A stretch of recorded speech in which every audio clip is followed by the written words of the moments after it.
ও ভাই আসমান জমিন গায়রুল্লাহ, সাগর পাহাড় গায়রুল্লাহ, যিনি বানালেন তিনি হলেন, যিনি বানালেন এক মালিক এক আল্লাহ, লা ইলাহা জোরে লা ইলাহা ইল্লাল্লাহ, লা ইলাহা লা ইলাহা ইল্লাল্লাহ, লা ইলাহা। চাঁদ সিতারা জমিন সাজারা, চাঁদ সিতারা জমিন সাজারা। চাঁদ সিতারা মানে কি? চাঁদ তারা। জমিন সাজারা মানে কি? জমিন এবং গাছপালা। জমিন এবং গাছপালা, এটা আরবি শব্দ, একটু ছন্দের আকারে বলি, আমার সাথে আপনারা বলবেন। চাঁদ সিতারা জমিন সাজারা, চাঁদ সিতারা জমিন সাজারা, জিকির করে ওই মাওলার, লা ইলাহা জোরে লা ইলাহা ইল্লাল্লাহ, লা ইলাহা ইল্লাল্লাহ, লা ইলাহা ইল্লাল্লাহ, লা ইলাহা লা ইলাহা ইল্লাল্লাহ মুহাম্মাদুর রাসূলুল্লাহ সাল্লাল্লাহু আলাইহি ওয়াসাল্লাম। আল্লাহ আল্লাহ আল্লাহ আল্লাহ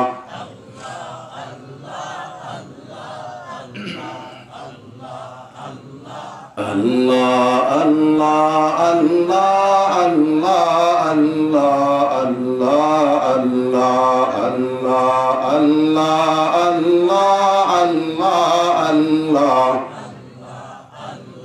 সুখেতে আল্লাহ দুঃখেতে আল্লাহ হরদম হরদম পুকারো আল্লাহ সুখেতে আল্লাহ দুঃখেতে আল্লাহ হরদম হরদম পুকারো আল্লাহ আল্লাহ আল্লাহ। মালিকে ডাকলে লাভ না লস? কেমন ডাকলে লাভ? বেজালে ডাকে লাভ নাকি নির্বেজাল ডাকে লাভ? নির্বেজাল ডাকে। আমরা যে আমল ইবাদত করি, আমাদের ইবাদতে ভেজাল আছে না নাই? কেমন ভেজাল কেমন ভেজাল? আজকে দেখি মসজিদের ভিতরে ভেজাল ঢুকে গেছে। নামাজে দাঁড়াইছে, নামাজ পড়বে, দিনটারে মনটারে শান্ত করেছে। বান্দা মসজিদে গিয়ে মনের ভিতরে শান্তি খোঁজে, দাঁড়াইছে তো মাশাআল্লাহ চাচা যান, মোবাইল ব্যবহার করে অভ্যস্ত না। ইমাম সাহেব নিয়ত বাঁধার আগেই বলছে দাঁড়ায় একাতার সোজা করি মোবাইল ফোন, এই যে মুখস্থ সবাই পারেন। কিন্তু চাচায় মাত্র দেখতেছে নাতিরা বিদেশ থাকে, মোবাইল একটা দিছে সুন্দর, কত কিছু বুঝে না, রিংটোন বন্ধ করতে পারে নাই। নামাজে দাঁড়াইছে, ওইখান থেকে ফোন মারছে, দাদা আর নামাজ থুয়ে নাচ উঠে গেছে।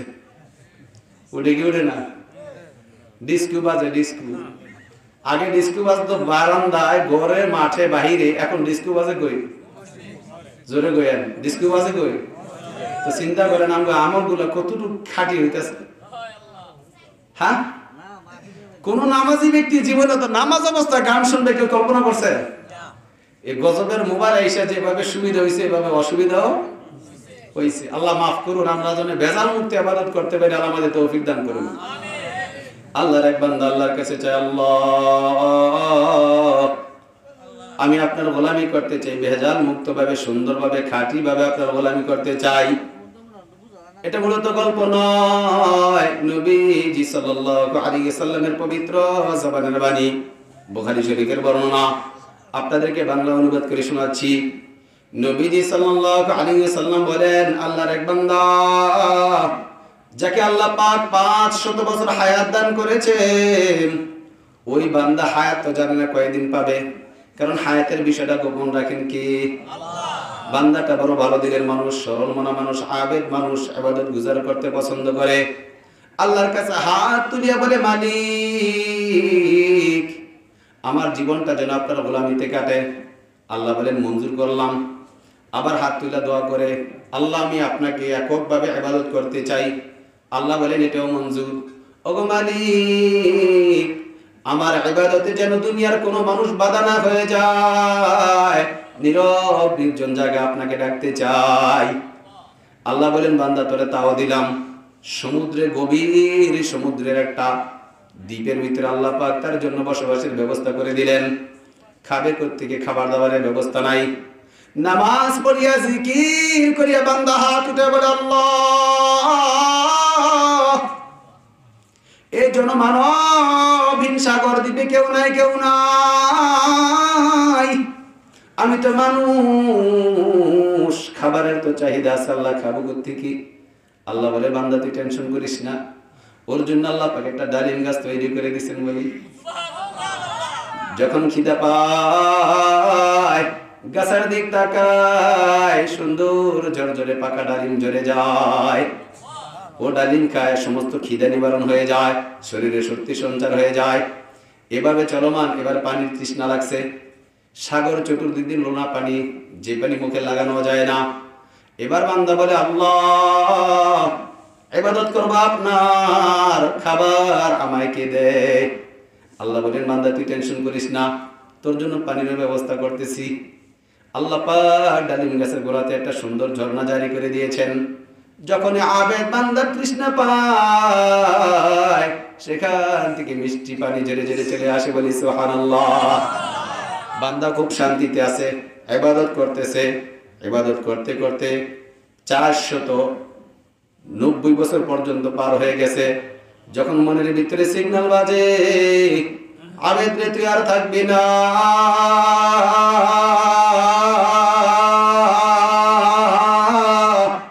এই জমিনের বন্ধন তোকে রাখতে পারবে না। বান্দা এবার এতদিন পর্যন্ত মালিকের কাছে কিছু চায় নাই, শুধু বলছে আল্লাহ আপনার গোলামি করতাম চাই। গোলামি করলেন 500 বছর। মৃত্যুর কয়েকদিন আগে আল্লাহর কাছে হাত তুলিয়া বলে, গো মালিক মানুষ তো কতভাবেই জমিন থেকে চলে যায়, কিন্তু আমার মনের আকুতি আমার বিদায় যেন সেজদা অবস্থা হয়। বলি সুবহানাল্লাহ। ওগো মালিক শুধু সেজদা অবস্থা নয়, আমার মৃত্যুর পর যেন দেহটা জমিনের সেজদা অবস্থায় পড়ে থাকে। বলি সুবহানাল্লাহ। নবীজি সাল্লাল্লাহু আলাইহি সাল্লাম বলেন, আল্লাহ পাক তার বান্দার লাশটা যেখানে রাখছেন, যেদিন তিনি মৃত্যুবরণ করেন, মালাকুল মাউত সামনে, বান্দা জমিনে সিজদা করে মালিককে ডাকে। চিন্তা করেন মরণটা কত ভালো মরণ। নামাজের সিজদা অবস্থায় মরতে পারা বড় কপালের বিষয়। মালাকুল মাউত তাকে নিয়ে গেলেন। ওই যে বান্দা আল্লাহর কাছে বলছে, মালিক আমার জমিনে যতদিন জমিন থাকবে ততদিন দেহটা যেন জমিনের উপরে সিজদা অবস্থায় থাকে। নবীজি সাল্লাল্লাহু আলাইহি সাল্লাম বলেন, আল্লাহ পাক তার বান্দার এই আবদারটা মঞ্জুর করেছেন। বান্দার দেহটা জমিনে সিজদা অবস্থায় এখনো আছে। বলি সুবহানাল্লাহ। হাশরের মাঠে কি হবে ওই চিত্রের বর্ণনা দিতে গিয়ে নবীজি বলতেছেন, আমাদেরকে উম্মত আমার, তুমি 60-70 বছর হায়াত পাইলা, তার মধ্যে 30-40 বছর মাইনাস করো। নামাজ তো মোটেই বড় না। হিসাব কি ভুল করতেছি? এই যুবকেরা তোমরা বলো, 20-25 বছরের যুবক কয়জন নামাজ পড়ো? বাবা একটা হাত উঠে দেখাও দেখি। মাশাআল্লাহ মাশাআল্লাহ, একটা হাত উঠছে। আরো উঠাও না, নিয়ত করে উঠাও। আল্লাহ ভবিষ্যতে নামাজ পড়বা, নিয়ত করে উঠাও। যুবকরা আল্লাহ যেন সবাইকে তৌফিক দান করে, বলি আমিন। নবীজি সাল্লাল্লাহু আলাইহি সাল্লাম আমাকে আপনাকে সাবধান করার জন্য ঘটনাটা শুনাইলেন। উম্মত আমার, 60-70 বছর হায়াত পাইলা, তাও ঠিক মতো ইবাদত করো না। তারপর আশা করো আল্লাহ তোমারে মাফ করে তোমারে জান্নাত দিবে। 500 বছর ইবাদত করছে, তার অবস্থা কি জানোনি? আমরা তো এক ওয়াক্ত নামাজ পড়লেই মনে করি আল্লাহ আমারে জান্নাত দিব না, দিব কারে? রমজানের 5টা রোজা রাখলে মনে করি আল্লাহ জান্নাত যদি আমি না পাই তো পাইবো কি? আমি 5টা রোজা রাখছি। কয়টা রোজা রাখছি? যাকাত যদি একবার দিতে পারি, মাশাআল্লাহ সিনাটা টান হয়ে যায়। সিনাটা কি হয়ে যায়? ভাই দোয়া করেন। কিছে ভাই? আল্লাহর বলি 10,000 টাকা যাকাত দিছি ভাই, আলহামদুলিল্লাহ ভালো। তো হাটে বাজারে গ্রামে দেখা হয়েছে, সাক্ষাৎ করে অন্য কথা বলে, তো জাকাত দিচ্ছেন, এটা আবার আরেকজনকে শোনানোর দরকার কি? মানে বান্দার মনে তৃপ্তি, শান্তি, আল্লাহ আমি কিন্তু 10,000 টাকা জাকাত দিছি, জান্নাত কিন্তু আমিই পাবো, জান্নাত কিন্তু আমিই পাবো। এই অবস্থা আছে না নাই? আমরা এক ওয়াক্ত নামাজ পড়তে পারলে, একবার জাকাত দিতে পারলে, একবার হজ করতে পারলে, একবার কুরবানি করতে পারলে, একটা সদকা করতে পারলে, ছোট্ট থেকে ছোট্ট একটা আমল করতে পারলে মনের ভিতরে এত খুশি, আমারে আল্লাহ জান্নাত দিব না, দিব কারে রে? আমার মতো ভালো মানুষ কয়জন আছে রে? আমার মতো ভালো মানুষ কয়জন আছে রে? আচ্ছা বলেন তো, আমি আর আপনি 70-75 বছরের জিন্দেগিতে নামাজ পড়ি কয় বছর? সব মিলাইয়া, কাটসাট সব বাদ দিয়া নামাজ পড়ে সব মিলায় 5 5 10 আর 5 মিলায় কত হয়েছে? 15 বছর। হিসাব করে দেখেন মিয়া, জীবনের আগে বারে সব হিসাব করলে দেখবেন 15 বছর মনে হয় নামাজ পড়ি, তাও নামাজে যে কত ভেজাল, ওযু তো জানি না। ওযুর ফরজ কয়টা? হুজুর শিখি নাই তো। আরে আপনি পারেন দিকে বলতেছেন, কয়জন মুসল্লি বলতে পারবে ওযুর ফরজ কয়টা? কয়জন মুসল্লি বলতে পারবে গোসলের ফরজ কয়টা? নামাজের ফরজ কয়টা? নামাজে দাঁড়ানো অবস্থা কিভাবে নামাজ পড়বে? এই হালাত কার কতক্ষণ আছে? আমরা থাকি মসজিদে, দিল থাকে বাজারে। আমি মসজিদে, আমার দোন দিয়া রয়েছে, ওই গরুটা মাঠে দিয়েছি, কুরবানির সামনে আইতাছে, গরুটা রং ধরতেছে, ছেলেটা বিদেশ গেছে, টিয়া কটা দিছে, সামনে কটা দিব, একটা জায়গা বায়না করছে আর একটা জায়গা ডবু। নামাজে দাঁড়াইছে, আমি কিন্তু হিসাব কি মনে মনে, হেগুলা মনে মনে কি এগুলা হিসাব। তো এই যে এক অবস্থা। আর ওই ব্যক্তি যার গল্প নবীজি আমার আপনার সামনে তুলে ধরলেন, ওই ব্যক্তি 500 বছর হায়াত পাইছে, দুনিয়ার কোনো ফিকিরই করে নাই। সুবহানাল্লাহ বলবেন না? দুনিয়ার কোনো কি করে নাই? আল্লাহ আমার ঘর লাগবে না, বাড়ি লাগবে না, ইন্ডাস্ট্রি লাগবে না, ব্যবসা লাগবে না, গরু লাগবে না, মুরগি লাগবে না, হাঁস লাগবে না, কবুতর কিচ্ছু লাগবে না, আমার জমিনের কোনো সামান লাগবে না, আমি শুধু আপনার সিজদা করতে চাই। বলেন তো, ওই বান্দাটা জীবনে একটা দিনও কোনো গুনার কাজ করে নাই, কোনো নারীকে সে তার চোখ দ্বারা দেখতে পায় নাই, কোনো মানুষকে কখনো আঘাত দেয় নাই, জবান দ্বারা মানুষকে কখনো গালি দেয় নাই। আজকে আমার আপনার সমাজে বহু মানুষ এমন আছে, মাশাআল্লাহ আমি ইমানদার, আমি মুসলমান, কিন্তু এমন এক মানুষকে গালি দেই যার সাথে আমার কথাই হয় না। দেয় কি দেয় না? হ্যাঁ, লাভটা কি হলো? লাভ কি হবে? লাভ হবে না লস হবে? লাভ হবে না লস হবে? ওই ব্যক্তি কাউরে এরকম কষ্ট দেয় না, দুঃখ দেয় না, শুধু আল্লাহর গোলামি করছে। কয়শো বছর? 500 বছর গোলামি করছে, সেজদা অবস্থা মারা গেছে, দেহটা এখনো সেজদা অবস্থায় জমিনে আছে। নবীজি সাল্লাল্লাহু আলাইহি ওয়াসাল্লাম তার হাসরের মাঠের চিত্র আমার আপনার সামনে তুলে ধরে বলতেছেন, হাসরের মাঠ যেদিন কায়েম হবে, আল্লাহ পাকের সামনে সবাই যাবে, ওই বান্দাটার মনে খুশি না বেজার? মানে শান্তি না অশান্তি? আমি আর আপনি যদি ফোলা একটা বিদেশ পাঠাইয়া অবস্থা যদি ভালো হয়, পরেরটা সিরিয়ালে রাখি, এটাও যে যদি 3 নাম্বারটা নেওয়ার স্বীকার করে, তাহলে চেহারা রং অন্যরকম হয়ে যায়। চেহারা রং কি হয়ে যায়? কারণ প্রথম ফোলা বিদেশ গিয়া, দ্বিতীয় ফোলা মাত্র গিয়েছে, মাশাআল্লাহ ভালো অবস্থা আছে, তৃতীয়টা নেওয়ার জন্য ফিকির করতেছে, টেনশন কি রে? কিস্তি নাই, লাভ নাই, সুদ নাই, পিছে টান নাই, বাড়ি একটা কিনছে, আর 2টা কিনবো, একটা বায়না দেওয়া আছে, ফোলা 3টা বিদেশ আছে, বাড়ি লইয়া খাইবালা, চেহারা রং অন্যরকম। চেহারা রং কি? হাঁটতে গেলে দিব 1 পা, যায় 2 পা, যায় কয় পা? 2 পা। তো বান্দারও সেই ব্যবসা 500 বছর ইবাদত করছে, কয়শো বছর? কোনো গুনাহ আছে? এক জাররা তার আমলনামাতে গুনাহ নাই। দেখেন, এবার বলেন তো, আপনার আমার আদালতে রায় কি দে, বান্দাটা জান্নাতি না জাহান্নামী? জান্নাতি। এ জোরে বলেন, জান্নাতি। জান্নাতি না জাহান্নামী? কারণ গুনাহ নাই। গুড। কারণ কি? গুনাহ নাই। 2টা সূত্র। যার গুনাহ মাফ, তার কলব সাফ। বলেন, যার গুনাহ মাফ, তার জোরে বলেন, যার গুনাহ মাফ, তার কলব সাফ। যার কলব সাফ, তার ঠিকানা আল্লাহর জান্নাত। আল্লাহ পাক রব্বুল আলামিন নিজেই বলেন, ইল্লা মান আতাল্লাহা বিকলবিন সালিম। ও বান্দা, দুনিয়ার সম্পদ, দুনিয়ার সন্তান, ইয়াউমা লা ইয়ানফাউ মালু ওয়ালা বানুন। দুনিয়ার তোমার সন্তান, দুনিয়ার সম্পদ তোমার জান্নাতের কারণ হবে না। হবে তো হবে দিলটা যদি সাফ হয়, দিলটা যদি ভালো হয়, গুনাহ যদি মাফ হয়, দিল যদি সাফ হয়, আমি আল্লাহ বলতেছি তোমার ঠিকানা হবে আমি আল্লাহর জান্নাত। বলি সুবহানাল্লাহ। ওই বান্দার গুনাহ কি বলেন? ওই বান্দার গুনাহ কি? মাফ। দিল কি? গুনাহ মাফ, দিলও সাফ। কারণ সে কারোর সাথে কোনো দ্বন্দ্ব নাই, কিচ্ছু নাই, এত ভালো মানুষ। ওর ঠিকানা জান্নাত হবে না তো হবে কি? ঠিকানা জান্নাত হবে না তো? এবার আল্লাহ পাক রব্বুল আলামিন বান্দাকে কাছে নেওয়ার পরে, ও বান্দা তুমি খুব খুশি? Yes Allah, I am very happy, I am very happy. আমি অনেক খুশি। কেন? আমি একমাত্র আপনার জন্য 500 বছর ইবাদত করেছি। আমার মতো খুশি আর কেউ হতে পারে? এত বড় সৌভাগ্যবান আল্লাহ। এবার ফেরেশতাদেরকে বলবেন, এই আমার এই বান্দাটাকে আমার রহমতের কারণে জান্নাতে নিয়ে যান। কথাটা কি বলছেন? আমার রহমতের কারণে আমি রহমত করলাম, বান্দার প্রতি দয়া করলাম, আমার দয়াতে তাকে জান্নাতে নিয়ে যাও। যখন আল্লাহ বললেন আমার দয়াতে তারা জান্নাতে নিয়ে যাও, বান্দা তো ব্রেক মেরে বসে। বান্দা কি মেরে বসে? ব্রেক বুঝেননি?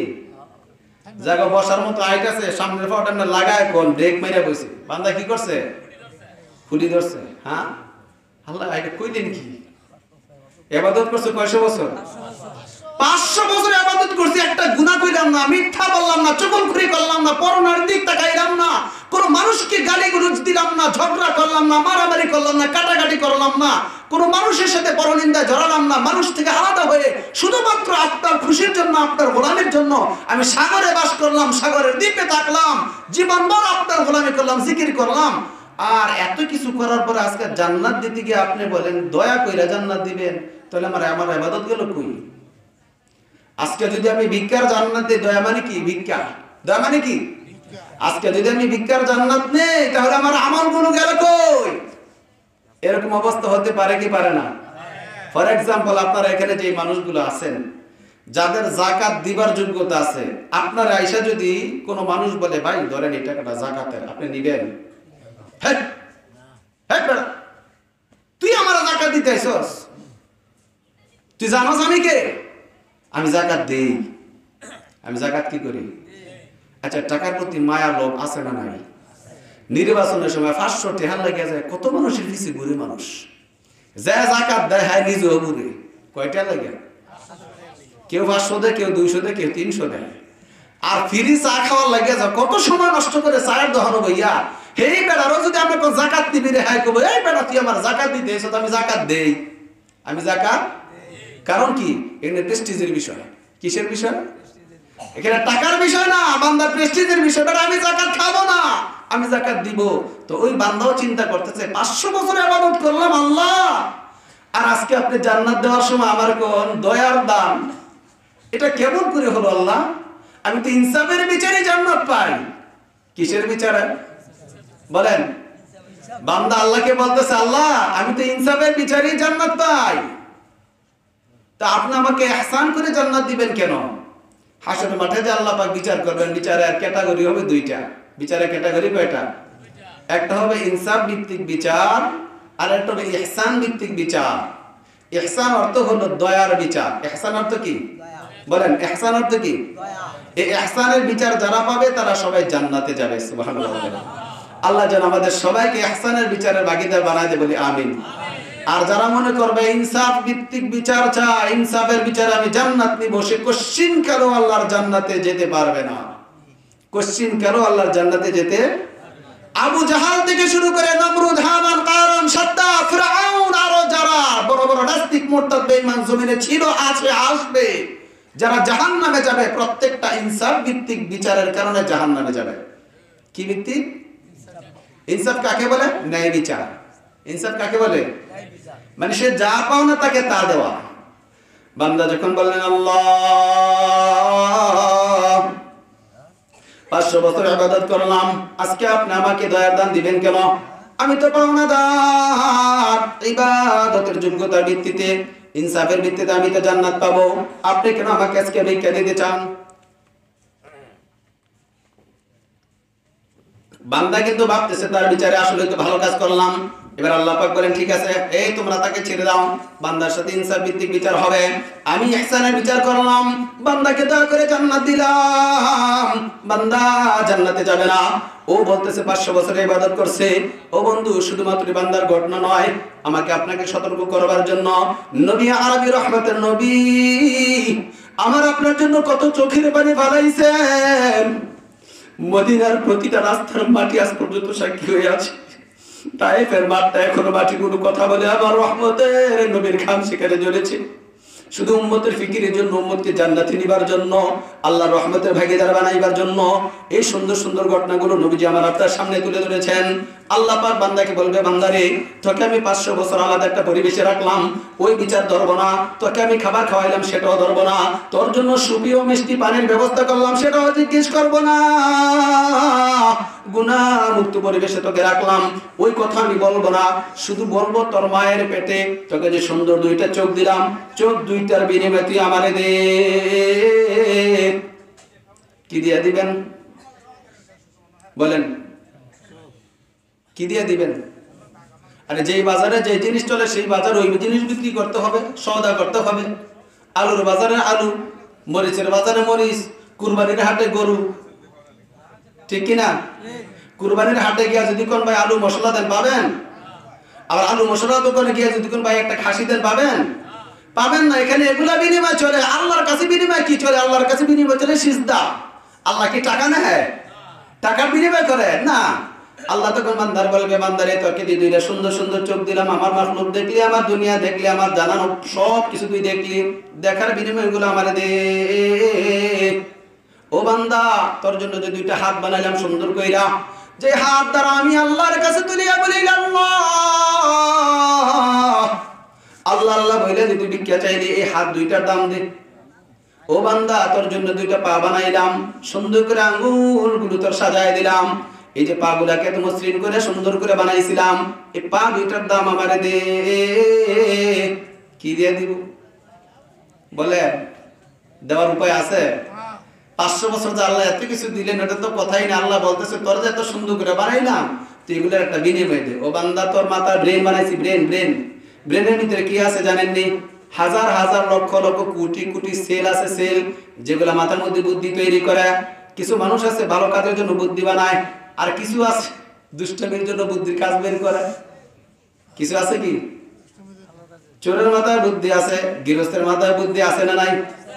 গৃহস্থ চিন্তা করে কিভাবে জমি ফসল ফলাইয়া, গরু হাঁস মুরগি পালিয়া জমিনে শান্তি মতো চলতে পারবো। আর চোরে চুরি করে ওর ফসলগুলো কাইটা করে আনলে কিভাবে আমি নিতে পারবো। বুদ্ধি তো একই মাথায়, ঠিক কিনা? কিন্তু ভিন্নতা কেন? ব্যক্তির ভিন্নতার কারণে। আল্লাহ বলেন, বান্দারে তোর যে এত সুন্দর করে বানাইলাম, এত বিচক্ষণতা দান করলাম, এক একটা নিয়ামতের এক একটা বিনিময় তুই আমারে দে।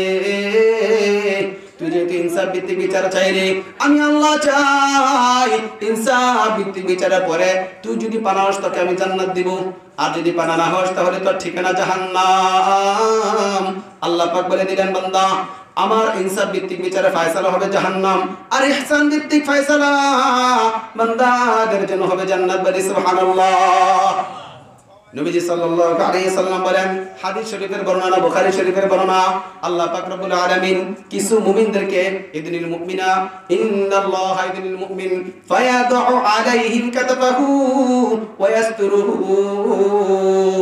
আল্লাহ পাক রব্বুল আলামিন মুমিনদের মধ্য থেকে কি মানুষকে তার খুব কাছে টেনে নেবেন, তাদের উপর আল্লাহ পাক রহমতে কুদরতি চাদর বিছায়া দিবেন।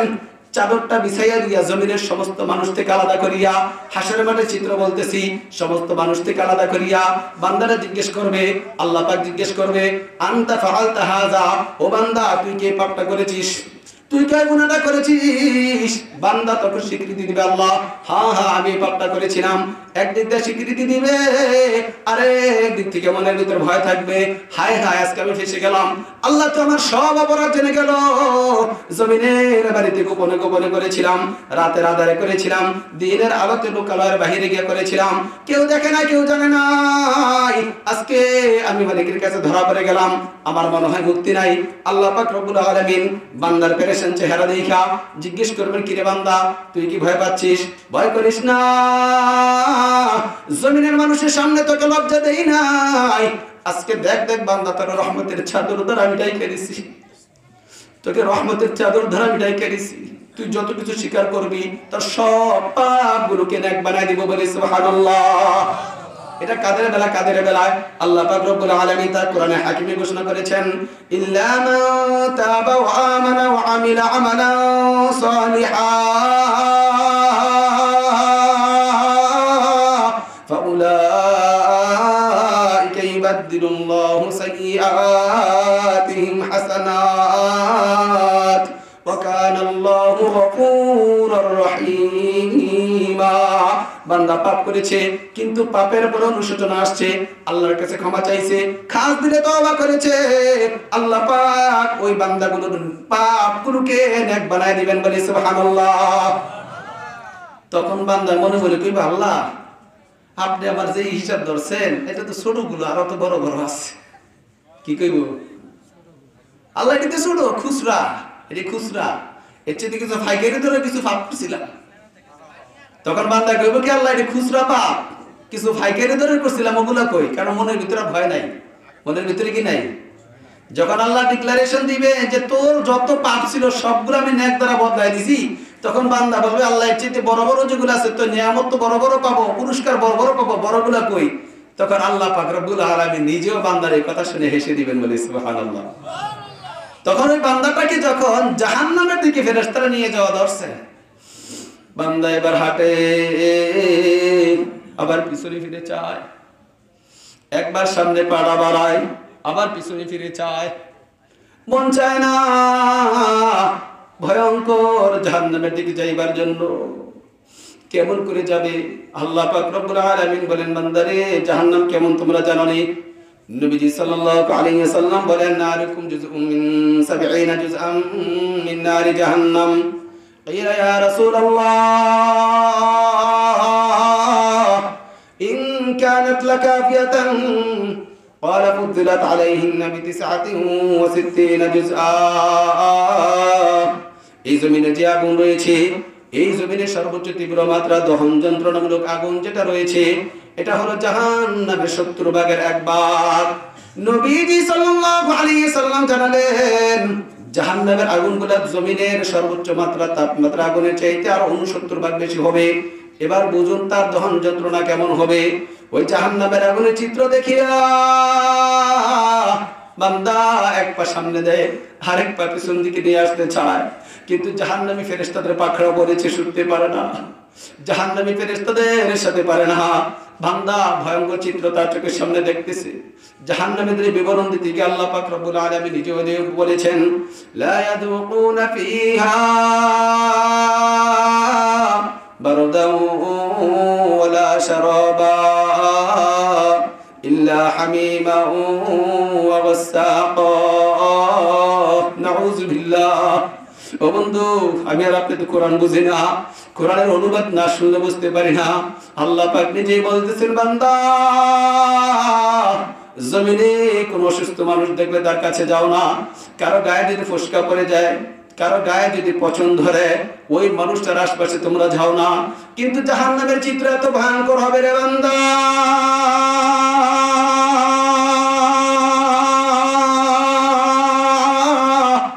জাহান্নামী মানুষগুলোর গায়ের পানি এত ভয়ঙ্কর দুর্গন্ধপূর্ণ হবে, এক বিন্দু পানি যদি জমিনে পড়ে রে বান্দা, জমিনের স্বাদ সেবর্তের নদী সবগুলা বিষাক্ত হয়ে যাবে। কিন্তু জাহান্নামী মানুষগুলা জাহান্নামে দীর্ঘদিন থাকার ফলে তীব্র দহন যন্ত্রণা, একদিক থেকে কঠোর পানির পিপাসা, আরেক দিক থেকে কঠিন খিদার তাড়নায় বান্দা কান্না করবে আর বলবে, আল্লাহ আপনার কি একটু মায়া হয় না? আমার জমিনে কত খাবার তুমি খাওয়াই লাগো আল্লাহ, কত সুন্দর মিষ্টি মিষ্টি পানি তুমি আমার খাওয়াই না, আমার জন্য কি একটু পানির ব্যবস্থা হবে না? আল্লাহ পাক রব্বুল আলামিন বলেন, বান্দা তখন তাদের উপর, তাদের মাথার উপরে এমন গরম পানি ঢালা হবে যে গরম পানির তীব্রতার কারণে তারা দেহের ওদরস্থ সবকিছু নারী বুড়ি সহ সবগুলো পাইপথ দিয়ে নিচের দিকে বেরিয়ে যাবে। নাউযুবিল্লাহ। ওই জাহান্নামী মানুষগুলা জাহান্নামের অন্যান্য আসামিদের শরীর থেকে পচে যাওয়া গলে যাওয়া পুঁজ পানিগুলো তাদের খিদা নিবারণের জন্য মুখের কাছে নিয়ে লাগাবে।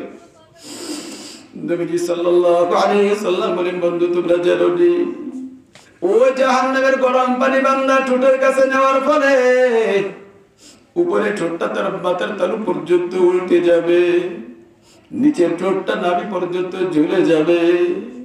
এবার একটু চিন্তা করে দেখুন, উপরে ঠোঁট যদি মাথার তালুতে চলে যায়, নিচের ঠোঁট যদি নাভি পর্যন্ত ঝুলে যায়,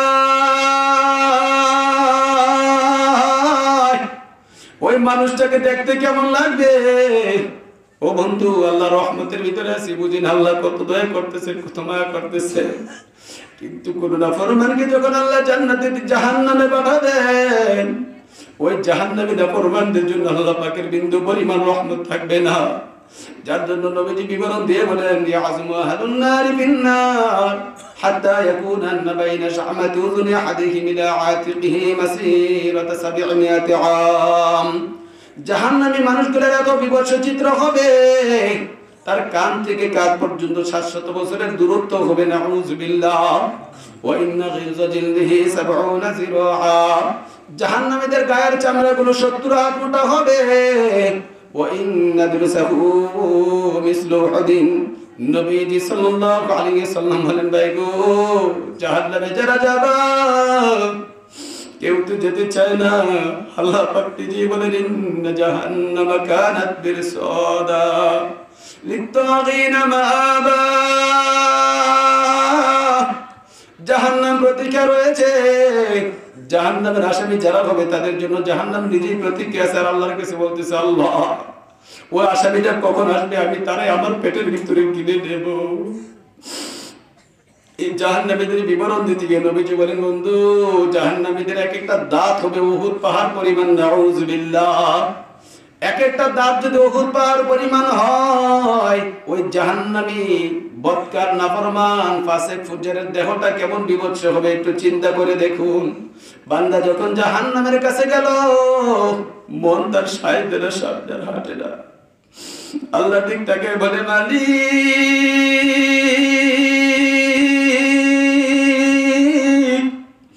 বুঝতে পারি নাই গো আল্লাহ, মনের ভিতরে কেমন যেন কৌতূহল জেগে গেল। আমি 500 বছর ইবাদত করছিলাম, ও আল্লাহ, মনের ভিতরে কেমন জানি হিসাব উঠেছিল গো মালিক। 500 বছর শুধু আপনার জন্য সিজদা করেছিলাম। ও মালিক, আমি বুঝতে পারি নাই আল্লাহ, আপনার দয়া ছাড়া তো জান্নাতে যাওয়া যাবে না। আল্লাহ, আপনি মেহেরবানি করিয়া, মায়া করিয়া, দয়ার দান করিয়া আমার জান্নাতি বানায়া দিন। নবীজি সাল্লাল্লাহু আলাইহি সাল্লাম বলে, আল্লাহ পাক তৎক্ষণাৎ ফেরেশতাদেরকে বলবে, তোরা ছেড়ে দে। আমার এই গোলামটার আমি বড় মহব্বত করিয়া জমিনের বাড়িতে পারছিলাম। জমিনের বাড়িতে বান্দাটারে 500 বছর ইবাদত করাইছি। আর একটা মেসাল আমি তৈরি করলাম আমার হাবিবের উম্মত গুলোর জন্য। ও বন্ধু, চোখটাকে একটু বন্ধ করে একটু চিন্তা করুন, হিসাব করুন। এই জমিনে এমন উম্মত গত হয়েছে, রাতে পাপ করলে দিনের বেলা মানুষের সামনে আল্লাহ তাআলা লজ্জা দিছে। দিনে পাপ করলে রাতের সন্ধ্যাতে আল্লাহ পাক মানুষের সামনে তার লজ্জা দিছে। আমার আর আপনার জন্য আল্লাহ পাক কত দয়া করতেছেন একটু লক্ষ্য করে দেখুন। আমি আর আপনি কত নাফরমানিতে ডুবে আছি, এরপর আল্লাহ পাক আমাকে আপনাকে ধরেন না, মানুষের সামনে লজ্জা দেয় না। বনি ইসরাঈলীদের জন্য আল্লাহ পাকের সাজা ছিল, যদি কেউ পাপ করত মানুষের সামনে তার কান নাক চোখ কেটে দিত। কোন কোন মানুষের বেলা গায়ের চামড়া কেটে দেওয়া হতো, কোন কোন মানুষের বেলা তার শরীর সহ জামা কাপড় জ্বালিয়ে দিত। আল্লাহ পাক কত সদয় আমার আপনার জন্য হলেন তার হাবিবের খাতিরে। আমরা যদি আল্লাহ পাকের রহমত পাইয়া নিজেদেরকে মনে করে হারে আল্লাহ ধরে না, আল্লাহ বুঝি আমারে ধরবে না। বন্ধুগো, আল্লাহ পাক রব্বুল আলামিন তার কোরআন হাকিমে বলতেছেন, ইন্না বাতশা রাব্বিকা লাশাদীদ ইন্নাহু হুয়া ইবদিউ ওয়া ইউঈদ বান্দারে তোরে যে ধরি না এই জন্য মনে করিস তোরে ধরবো না, আমি আল্লাহ যখন ধরবো বড় শক্ত করে তোরে ধরবো, তোরে কিন্তু ছাড়বো না। আজকে রহমত দেখে মনে করিস না তোরে আমি ছেড়ে দিছি। আমার ছোট্ট ভাই মুফতি আবু বকর সাহেব একটু আগে আলোচনা করতে গিয়ে আল্লাহ রহমতের কথা বলেছিলেন, আমি আলোচনা প্রায় শেষে নিয়ে এসেছি, ছেড়ে দিব। আল্লাহর রহমতের কথা একটু বলে দিচ্ছি আপনাদেরকে। আল্লাহর রহমতের ক্যাটাগরি হলো দুই ধরনের, একটা হলো রহমতে আম আর একটা হলো রহমতে খাস। রহমতে আম হলো জমিনে সবার জন্য। একটা কুকুর যে মালিককে সিজদা করতে পারে না, একটা শুকর যেটা নিকৃষ্ট, সবচাইতে নিকৃষ্ট, সবচাইতে নিকৃষ্ট, ওর বেলা বলেছি ওর গায়ের ছোঁয়া লাগলে কাপড়কে পবিত্র করতে হয়, এমন একটা শুকরকে আল্লাহ পাক রহমত করেন, কারণ এটা হলো রহমতে আম। নাস্তিক, মুরতাদ, বেঈমান, কাফের, মুশরিক যারা আল্লাহকে আল্লাহ বলে ডাকে না, আল্লাহকে আল্লাহ বলে মানে না, ওদের জন্য আল্লাহ পাক জমিনের সমস্ত নিয়ামতের দ্বারগুলো খোলা রেখেছেন, কারণ হলো রহমতে আম। এই রহমত আল্লাহ পাক সবার জন্য ব্যাপক করে দিয়েছেন। আল্লাহকে মানলো আমরা এই রহমত পাবো, আল্লাহকে না মানলো এই রহমত পাবো, পাইতেছি। অনেক নামাজি ভাই আছে, হিসাব করি আমি নামাজ পড়ি, ভালো মানুষ, আমার জীবনে কোনো কষ্ট আছে, দুঃখ আসে, আমার জীবনে কেন এত পেরেশানি আসে? বন্ধু, নামাজ দিয়ে রুজি রুটির জন্য আল্লাহ ফায়সালা করে নাই, আল্লাহ ফায়সালা করেছেন রহমত দিয়ে। বান্দারে দেখ দেখ জমিনের বাড়িতে সবাই রহমত করি, কিন্তু আর একটা রহমত আছে, রহমত স্পেশাল, রহমতে খাস, যেটাকে হাদিসের ভাষা বলা হয় স্পেশাল রহমত। ওই রহমত গুলো কারা পাবে তার কথা আল্লাহ পাক কোরআনে হাকিম বলেছেন। রহমতে আমের কথা বলতে গিয়ে আল্লাহ পাক নিজেই বলেন, কাতাবা আলা নাফসিহির রাহমা, আল্লাহ পাক বলেন বান্দা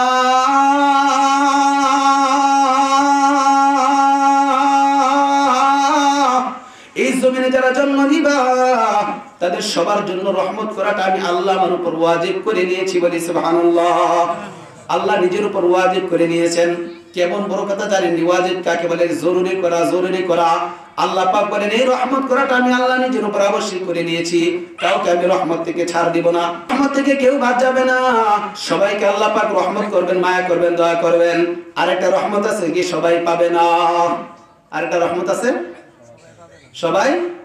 ওই রহমতের কথা বলতে গিয়ে আল্লাহ পাক বলতেছেন ইন্না রাহমাতাল্লাহ। একটু আল্লাহ পাকের বাচন ভঙ্গির দিক লক্ষ্য করে দেখেন।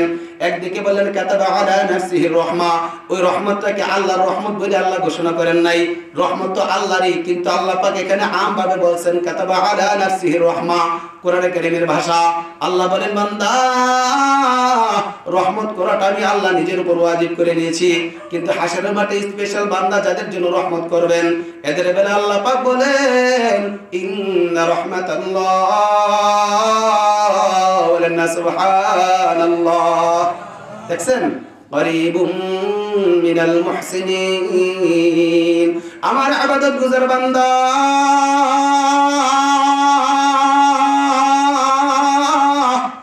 যারা নামাজ পড়ে, রোজা রাখে, হজ করে, যাকাত দেয়, আমার যে মা বোনেরা সংসারের এত কাজ করার পরও রাত জেগে জেগে নামাজ পড়ে, জিকির করে, তাসবিহ তাহলিল পড়ে, এদের জন্য আল্লাহ বলতেছেন ইন্না রাহমাতাল্লাহ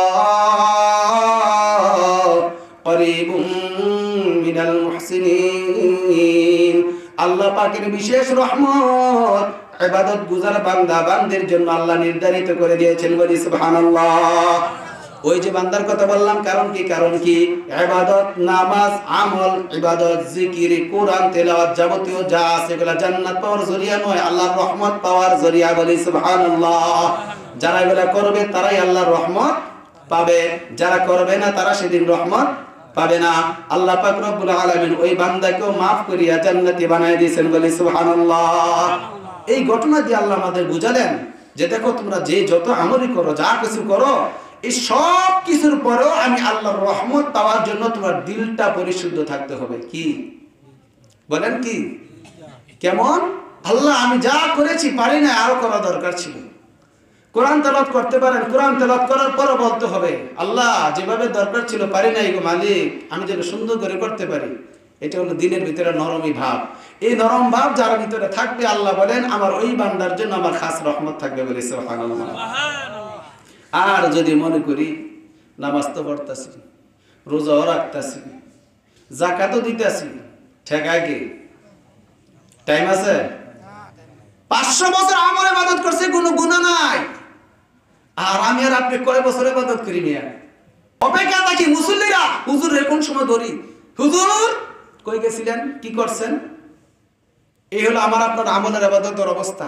তা আমি এই আমল দিয়ে ইবাদত দিয়া, হ্যাঁ এরপর সুযোগ আছে। বান্দা তুমি যদি দিলটারে নরম রাখো, বান্দা তুমি যদি দিলটারে নরম রাখো, বলো আল্লাহ যেভাবে দরকার ছিল পারি নাই, আরো ভালো করতে হবে, যেভাবে দরকার ছিল পারি নাই, আরো ভালো করতে হবে। এই চিন্তা চেতনা যদি মনের ভিতরে আনতে পারি, তাহলে দেখবেন ইনশাআল্লাহ আল্লাহ পাক রব্বুল আলামিন আমাকে আপনাকে তার রহমতের ভাগীদার বানায় জান্নাতি বানায় দিবেন বলে সুবহানাল্লাহ।